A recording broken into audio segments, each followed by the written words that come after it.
FRCA, le syndicat du sucre de la Réunion et Groupama vous présentent Terre d'ici.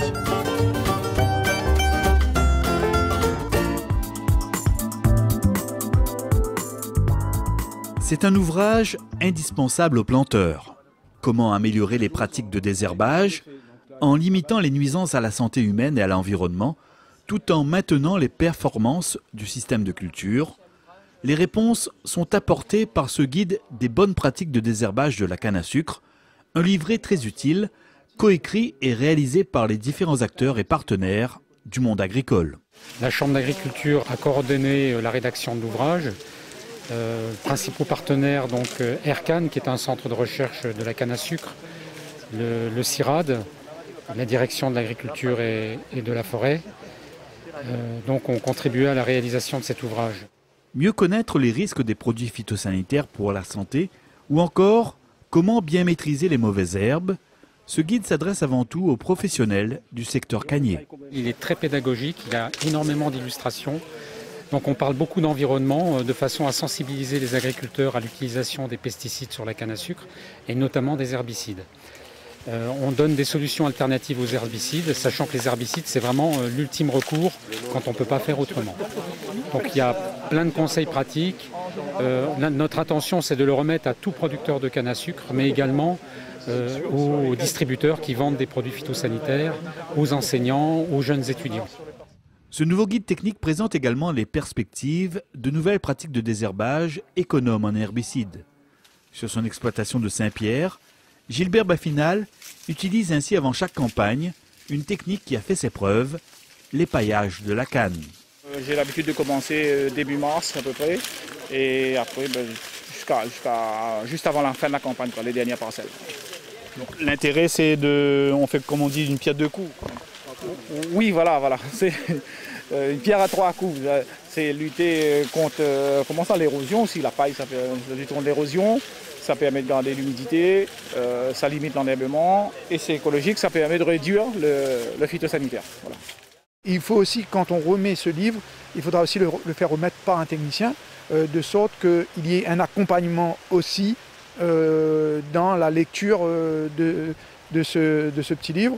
Et en même temps, on a aussi, à travers ce petit livre, d'autres méthodes anciennes, maintenant, qui est l'intercalaire ou de mettre entre deux cultures des légumineuses pour pouvoir amender le sol.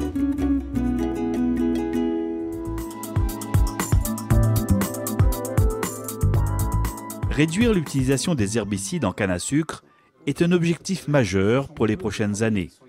Pour y parvenir, le guide des bonnes pratiques de désherbage de la canne à sucre, édité récemment, apporte ainsi aux agriculteurs des solutions techniques efficaces. Sur son exploitation située dans les Hauts-de-la-Saline, Olivier Baleya a choisi de cultiver des nouvelles variétés de canne adaptées à ces conditions climatiques. Il y en a 583 et 586. Pour l'instant, on en a deux. Mais comme je dis, il y a au niveau tonnage, il y a un gain en tonnage. Et après, comme je dis, il y a un gain au niveau de l'entretien. Béton, du carré, moi, rapide dedans.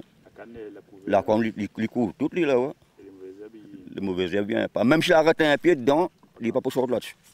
Comme il veut mettre mon herbicide à peu près à 30% à peu près, il amène la paille à terre, avec le herbicide.